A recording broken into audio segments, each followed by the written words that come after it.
क्या ये शरीर की जरूरत थी या फिर सच्चा प्यार? कहानी बहुत ही अच्छी है, इसलिए पूरी देखना।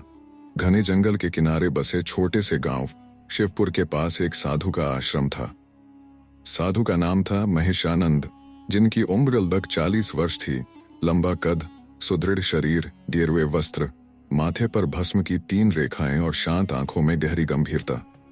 उन्होंने सांसारिक जीवन त्याग कर तपस्या को अपनाया था, लेकिन उनकी आत्मा अब भी प्रेम और करुणा से भरी थी।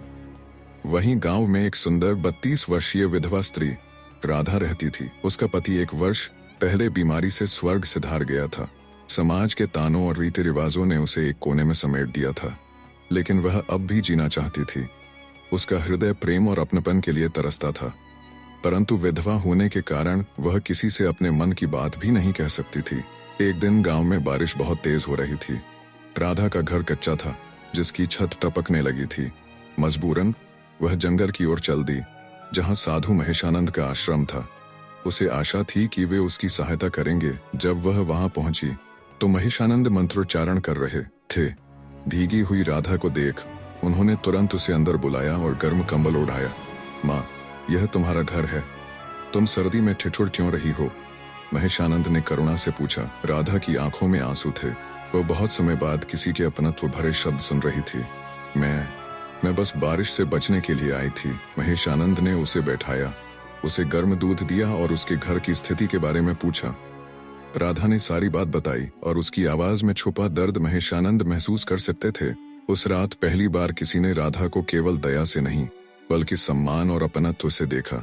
साधु के भीतर भी कुछ हलचल हुई, जिसे उन्होंने अनदेखा करने की कोशिश की, लेकिन भाग्य ने इन दोनों आत्माओं को किसी विशेष कारण से मिलवाया। लेकिन उनकी आंखों में संदेह था। राधा अब समाज से डरने की बजाय अपने मन की सुनने लगी थी। उसने निर्णय कर लिया कि वह महेशानंद से आखिरी बार अपनी भावना व्यक्त करेगी। एक शाम जब सूर्य अस्त हो रहा था, वह आश्रम पहुंची। गुरुदेव, मैं जानती हूं कि आप एक त्यागी हैं, लेकिन मैं अपने मन की बात कहना चाहती हूँ। मैं आपसे प्रेम करती हूँ। यह प्रेम किसी बंधन में बांधने का नहीं, बल्कि आपको समझने और साथ चलने का है। महेशानंद स्तब्ध रह गए। यह पहली बार था जब किसी ने उनसे प्रेम की बात कही थी। उन्होंने धीरे से कहा, राधा, प्रेम पवित्र है, लेकिन समाज हमें स्वीकार नहीं करेगा। अगर प्रेम इतना पवित्र है, तो हमें समाज की चिंता क्यों करनी चाहिए? राधा की आंखों में आंसू थे। महेशानंद के मन में संघर्ष चल रहा था, लेकिन अब वे सच को स्वीकार कर चुके थे। वे त्यागी थे, लेकिन प्रेम को अस्वीकार करके अपने हृदय को छल नहीं सकते थे। अगले दिन महेशानंद ने आश्रम छोड़ने का निर्णय लिया। उन्होंने अपने सन्यास का त्याग किया और राधा के साथ एक नए जीवन की ओर बढ़े। गांव वालों ने उन्हें स्वीकार करने से इनकार कर दिया, लेकिन वे अब किसी की परवाह नहीं कर रहे थे। उन्होंने एक दूरस्थ स्थान पर जाकर एक नया आश्रम बनाया, जहां प्रेम, त्याग और सम्मान का संगम था। राधा और महेशानंद ने वहां जरूरतमंदों की सेवा करनी शुरू की।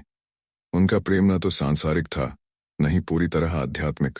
वह आत्माओं का मिलन था, जिसे किसी समाज की मान्यता की आवश्यकता नहीं थी। अगर आप ऐसी कहानियां देखना चाहते हैं, चैनल को सब्सक्राइब करें।